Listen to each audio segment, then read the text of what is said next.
Well, I prefer him to Gandalf the White. Peter Jackson prefers him, Gandalf the White. And although Gandalf the White was rather photogenic with his white hair and so on, and on his white horse and lots of fighting, actually, Gandalf the Grey is the guy, isn't it? He's the one you'd want to spend the evening with, smoking and drinking and having fun, letting off fireworks and going to parties and so on, along with being rather wise and politically interested in the way the world's functioning. So he's a bit more complicated and a bit more humane. And so to go back to him was, yes, I think if it had been 3 Hobbit movies about Gandalf the White, I might have thought, let somebody else do that.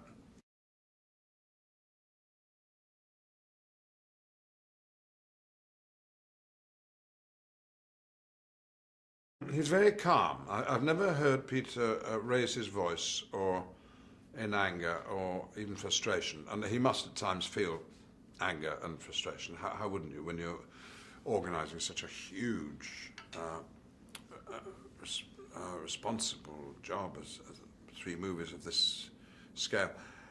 But he's very temperate and quiet and always approachable, at least for as far as the actor's concerned. You just go into his little tent and have a word and explain what's troubling you, and you talk it through. So there's no sense of the big boss or the guru or the genius or the controller, although he's a bit of all those things. But it's all wrapped up in a wonderful, cosy exterior, which is of a Kiwi, you know, a New Zealander, who are friendly people and modest, even though he's not got much to be modest about these days because he's so successful. But I like it that along with this easy style that he's got, he is also very clear about what he wants, and that's not true of all directors. Some directors are experimenting and whilst the camera is turning and don't perhaps quite know how the performance is going to turn out until they start editing it. But Peter knows what he wants, usually knows how to get it, and when he's got it in the camera, he says, "Thank you, we've got it." And the actor can absolutely trust him that he has, and so there's no worry when you're around Peter. You know it's going to be all right.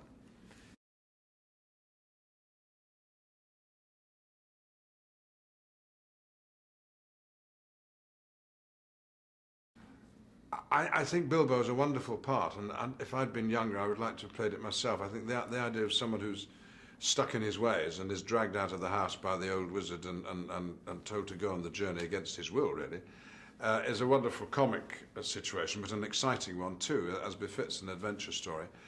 Martin absolutely understood that, but being a wonderful comedian, he the fun that was there was beautifully done.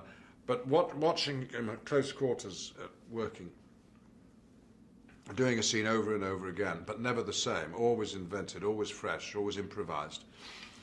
And that comes through on the camera. There's nothing studied about his performance, and he's so accomplished. I am a bit in awe of him, and I've told him that.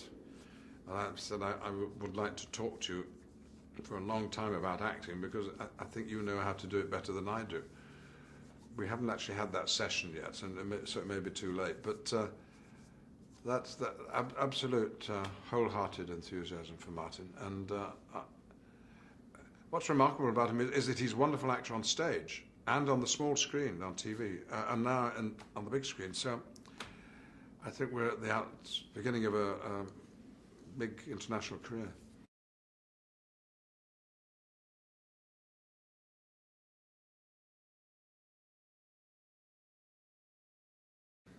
Well, when Peter Jackson is filming one of his big epics, he is employing more people than anybody else in New Zealand. It's a big part of the economy.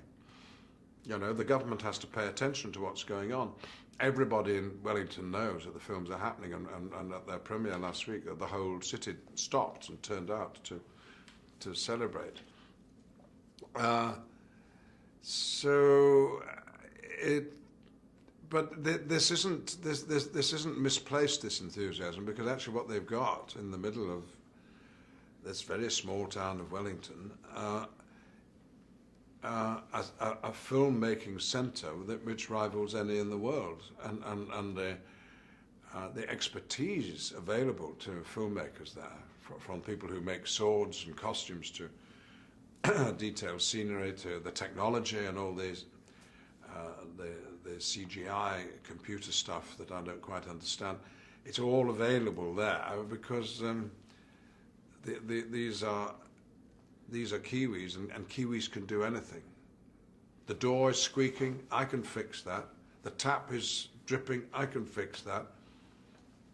You need a new car, let me get you one. You want a wall built, I can build you a wall. Kiwis can do anything. They're used to that. They're pioneer people, really. And that spirit is still there, and I think explains a lot about Peter Jackson and the people who work with him.